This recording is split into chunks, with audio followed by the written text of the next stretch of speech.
प्रिय विद्यार्थियों, आज मैं दीपशिखा शर्मा आपको पेपर फर्स्ट का एक टॉपिक तटस्थ वक्र पढ़ा रही हूँ। तटस्थ वक्र एक ऐसा वक्र होता है जो उपभोक्ता को एक समान संतुष्टि देने वाले विभिन्न वस्तुओं के संयोजनों को रेखाचित्र के रूप में दर्शाता है। अर्थात तटस्थ वक्र दो वस्तुओं के ऐसे संयोगों को दर्शाने वाला बिंदुओं का मार्ग है जिन पर कि एक उपभोक्ता को समान कुल संतुष्टि प्राप्त होती है। अर्थात तटस्थ वक्र के प्रत्येक बिंदु पर उपभोक्ता उदासीन रहता है, समान संतुष्टि प्राप्त करता है। उदाहरण के लिए, यदि किसी व्यक्ति के पास एक पेन और 12 पेंसिल हैं और अब यदि वह व्यक्ति एक और अतिरिक्त पेन लेता है तो वह पेंसिल की 6 इकाइयों का त्याग करता है।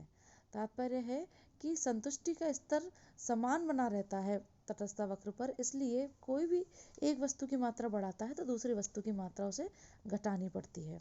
इसी तरीके से यदि वह पेन की एक और अतिरिक्त इकाई लेता है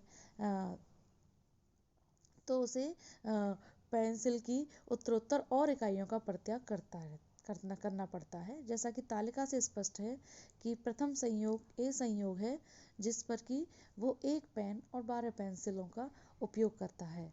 जब उपभोक्ता एक पेन की मात्रा बढ़ाता है बी संयोग पर और पेन 2 हो जाते हैं तो पेंसिल 6 त्याग करता है और 6 ही पेंसिलों का उपभोग करता है। इसी तरीके से सी संयोग पर एक और पेन की अतिरिक्त इकाई प्राप्त करता है और ऐसी स्थिति में वो पेंसिल की 2 इकाइयों का ही त्याग करता है और 4 इकाइयों का उपभोग करता है। नेक्स्ट डी संयोग है जिस पर कि पेन की एक और अतिरिक्त इकाई प्राप्त करता है और पेंसिल की मात्र 1 इकाई का ही त्याग करता है। तो इस प्रकार पेन की समान अतिरिक्त इकाई के लिए पेंसिल की उत्तरोत्तर त्याग की मात्रा घटती जाती है। इसे हम प्रतिस्थापन की सीमा अंतर भी कहते हैं। इस प्रकार तटस्थ वक्र के प्रत्येक जो संयोग था ए बी सी डी, इन पर संतुष्टि का स्तर समान बना रहता है। जैसा कि इस चित्र से स्पष्ट है कि प्रथम संयोग जो ए संयोग था वहाँ पर 12 पेंसिल और 1 पेन उपयोग में लिया जा रहा था, लेकिन बी संयोग में जब पेन की एक अतिरिक्त इकाई बढ़ी और 2 पेन लिए गए तो ऐसी स्थिति में पेंसिल की 6 इकाइयों का उपभोग किया गया। पेन की एक अतिरिक्त और इकाई सी संयोग में ली गई तो यहाँ पर पेंसिल की 4 ही इकाइयों का उपभोग किया गया।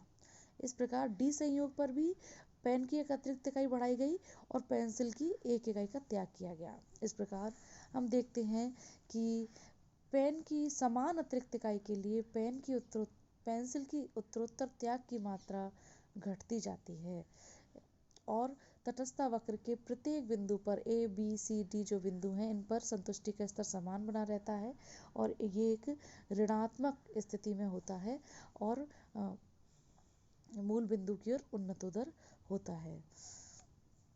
अब हम तटस्थ मानचित्र देखते हैं जहाँ पर x अक्ष पर y वस्तु है और y अक्ष पर x वस्तु है।